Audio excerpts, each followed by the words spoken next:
Welcome back to the Professor's Lab. I'm Professor V, and this is round 1 of our league challenge that happened at Die Hard Games on October 24th, 2024. If you didn't know, Die Hard League happens every Thursday at 6 p.m. Central, featuring casual and tournament play of whatever format everyone wants. Surging Sparks pre-releases start Saturday, October 26th at 1 p.m. Go see more dates in this video's description, and League Cup Saturday, November 23rd at 11 a.m. All Central Time, all at Die Hard Games. And check out Pokemon's event locator for premiere and other events with the shop, such as League Challenges, League Cups, pre-releases, and more. Please hit that like button right quick, subscribe to this channel, ring the bell for notifications, say what you need to say in the comments, and all that other good free stuff. But anyways, let's research this game. Over on the left, Terapagos. On the right, Dragapult. Looks like our Dragapult player is going first this round as they draw for turn. Tatsugiri in the active spot, Rotom V on the bench. Their first play is a Nest Ball, the league stamp Nest Ball. That item card allows the player to search their deck for a basic Pokemon to put onto their bench. So they're going to take this chance to take a good look at the deck, see what's in there, see what might be prized, find that Dreepy, and add it to the bench here. Very good getting the main attacker down, or at least the basic form of it, for your deck, so that way you can play the game. We have a Tatsugiri ability in the active spot to be used if the player desires, not before attaching a fire energy to the bench Dreepy. Now they will use Tatsugiri's ability, Attract Customers. Look at the top 6 cards of your deck, and you may add a supporter card you find there into your hand. No hits there, so the rest of the cards will just be shuffled back into the deck. Not the worst thing to miss a Attract Customers here, as the player that goes first in the game cannot play a supporter on their first turn.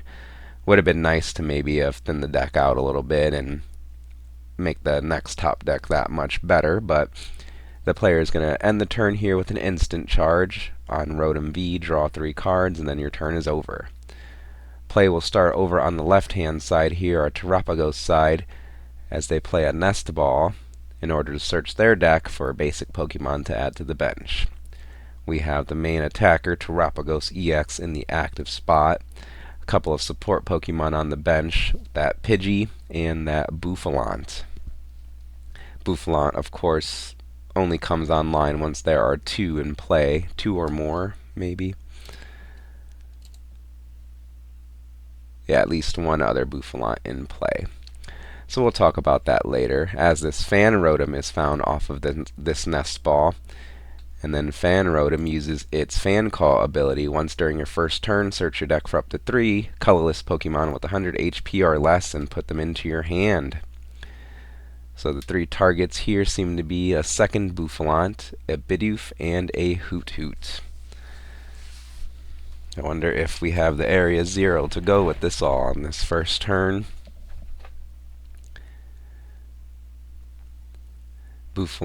Second Bouffalant is put onto the bench, as well as a Hoot Hoot, and then an Iono is played. That supporter has both players shuffle their hands, put them at the bottom of the deck, and then draw cards from the top equal to their remaining prize cards. Both players will get 6 here. We found that Hisuian Heavy Ball. That could be a playable card if there's any basics prize, and that is going to get played. You look at your prize cards, and then you trade the Hisuian Heavy Ball with a basic Pokemon that you find there, shuffle up the prizes, and lay them back out. The Terapagos EX was found from the prizes and liberated there, added to the hand, thanks to that Hisuian Heavy Ball. Now a Bravery Charm is attached to that Terapagos in the active spot, giving it plus 50 HP, and things are passed back over to our Dragapult player. I should say that since the double Bouffalant are on the bench here on the left-hand side for our Terapagos player, the Curly Wall ability is online. As long as you have another Bouffalant in play, all of your basic colorless Pokemon take 60 less attack damage. Something we'll have to keep in mind, as well as our Dragapult player as they start their turn on the right with a Buddy Buddy Poffin. That item card allows the player to search their deck for up to 2 basic Pokemon with 70 HP or less to add to the bench. A backup Dreepy and a Duskull are found and put onto the bench here. Let's see if we can evolve into Dragapult and start attacking this turn. That would be ideal.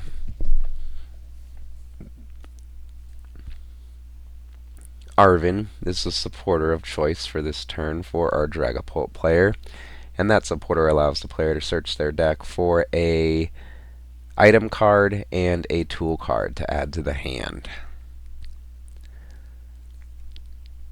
A lot of times it's that rare candy as the item card, but just depends on what the missing piece is in hand.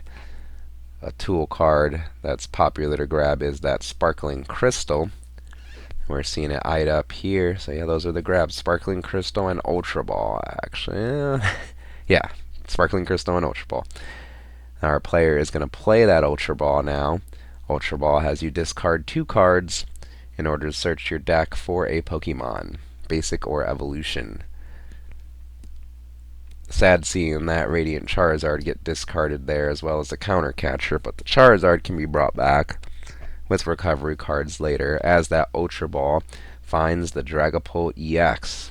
That gets added to the hand. Hopefully there is a rare candy in that hand as well. Yep, rare candy allows the Dreepy to evolve directly into the Dragapult EX. The Sparkling Crystal getting attached to the Dragapult would mean the Dragapult's ready to attack this turn, but yeah, and we could have attached the active to retreat, but we're actually seeing an attachment to the bench Dragapult EX. Psychic Energy gets attached to it. Its attack's fully powered up. Now we're seeing Tatsugiri in the active spot use its Attract Customers ability. Remember, look at the top 6, and then you can put a supporter card you find there into your hand. The Judge is found. Now, since a supporter card was played already this turn, only 1 supporter card can be played per turn. So the Judge will just be added to the hand for next turn. Thins out the deck a little bit so that way the top decks are sweeter from then on. And does our Dragapult player have a way to move out of the active spot here? Nope, they cannot. So just a Rotom, instant charge, draw 3 cards, and end your turn. So something our Dragapult player could have done to attack there was attach that Psychic Energy to the active Pokemon with one retreat cost. Attach the Sparkling Crystal to the Dragapult. That Sparkling Crystal is the Terra Pokemon. This tool is attached to their attacks cost 1 energy less, so the Dragapult can attack for a 1 energy card. The Tatsugiri could have retreated with the energy attachment per turn. The Dragapult could have attacked with the Sparkling Crystal, but our player chose not to go that route. They've got something up their sleeve, I guess, as they just wrote him instant charge, and play resumes over on the left-hand side, the Terapagos side. Looks like they just pass. Okay. No energy in hand to start attacking, no way to find more cards and draw more cards, so you have just to pass. Now that allows our Dragapult player to play that basic golden switch in order to switch the Tatsugiri out of the active spot. Dragapult EX floats into the active spot, staring down the opposing Terapagos EX. Psychic Energy gets attached to the bench Dreepy. There is a Judge in hand on the right hand side for our Dragapult player, and it looks like that's what's going to be played now. Judge, the supporter card, has both players shuffle their hands into their deck, and then both players draw 4 from the top.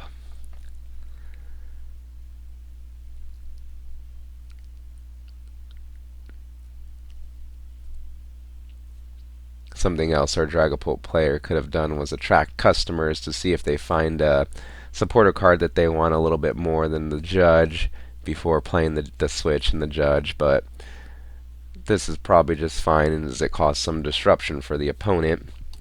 So now Dragapult will use its attack, Phantom Dive, 200 damage to the active Pokemon, minus 60 of course thanks to the Curly Wall, Bouffalant's ability.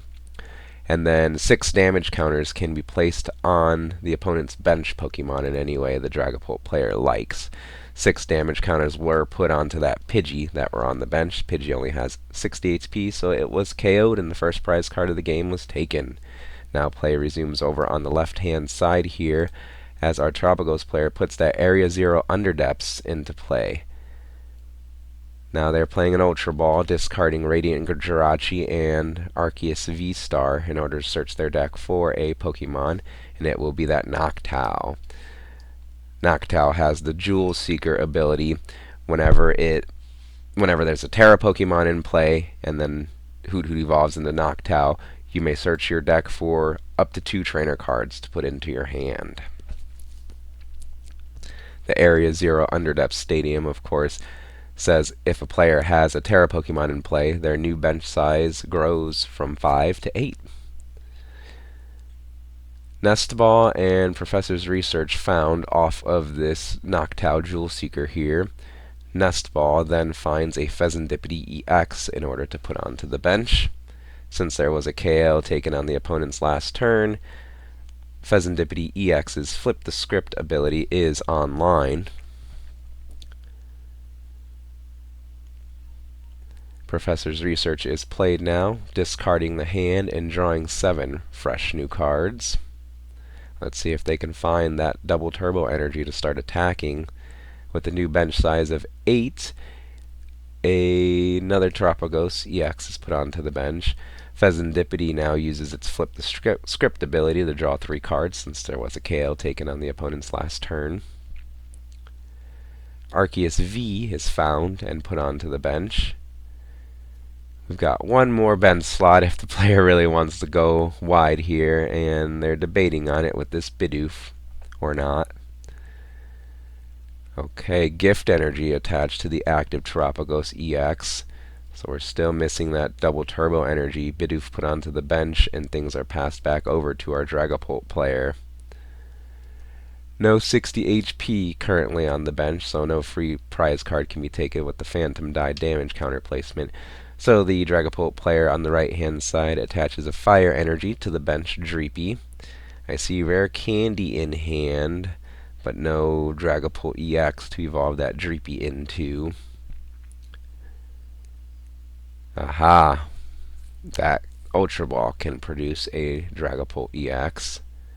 It just depends on what our player's strategy here. Ultra Ball discards Dreepy and Nest Ball to search the deck for a Pokemon card, basic or evolution. And it's actually going to be that Dusknoir. This can probably take a KO on the opposing active. Dusknoir has the Cursed Blast ability. You knock Dusknoir out, your opponent gets a prize card, of course, and then you can place 13 damage counters on your opponent's Pokemon, on one of your opponent's Pokemon. So we see Rare Candy evolve into Dusknoir here. Can the KO be taken on the active? Dusknoir gets knocked out, and it's actually going to put 13 damage counters on one of the Bouffalon. So that's pretty good too. Shutting down that curly wall. The damage reduction is gone now.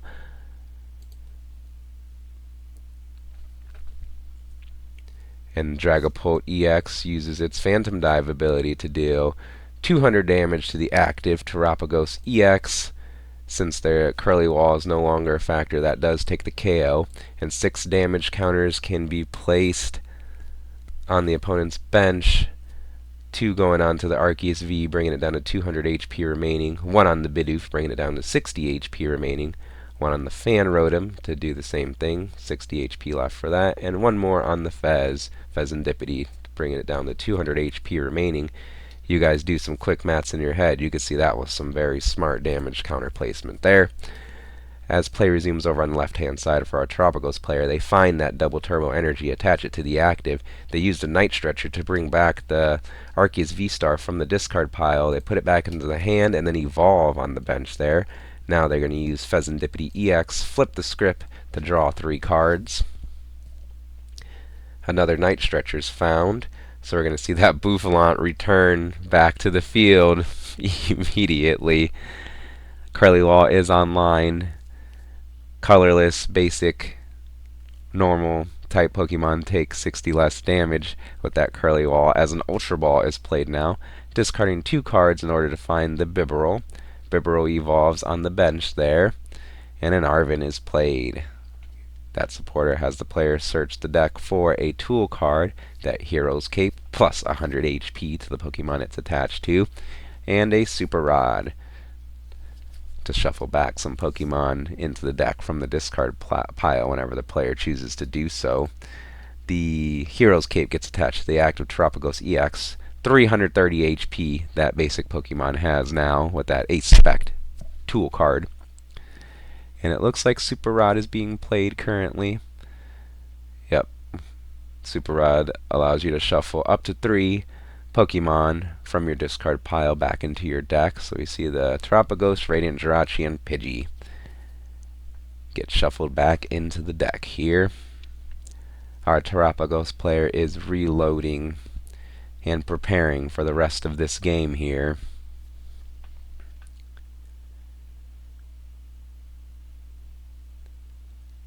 Can Bibarel, Industrious Incisors, draw up to 5 cards in hand, so draw 1 card there.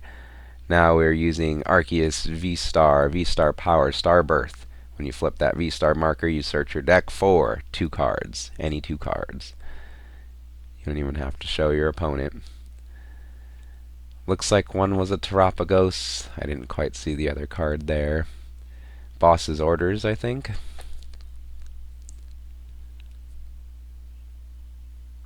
Arven was played this turn, so Boss's Orders for future turns.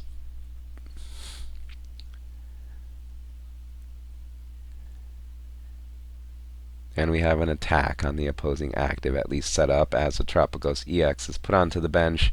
We're doing the full 220 damage here, thanks to the minus 20 from the double turbo energy. Setting up the 2-shot on the opposing 320 HP Dragapult EX. Play resumes over on the right hand side here. How can our Dragapult player respond? Dracloak evolves on the bench. It uses its Recon Directive ability. Look at the top 2 cards of your deck. Put 1 into your hand and 1 into the discard pile. Or excuse me, 1 at the bottom of the deck. We don't really need that Ace Spec Sparkling Crystal right now, so maybe that's the one that gets chosen to go to the bottom of the deck. Rare Candy was the other, and that's not useful right now either. Our player's taking a good look at their hand. They did actually keep the Sparkling Crystal, because they just have to take something, and it looks like it's just an attack here. 200 to the active, minus 60 of course thanks to Curly Wall, and then 6 damage counters go on to the Rotom V, completing the knockout on it.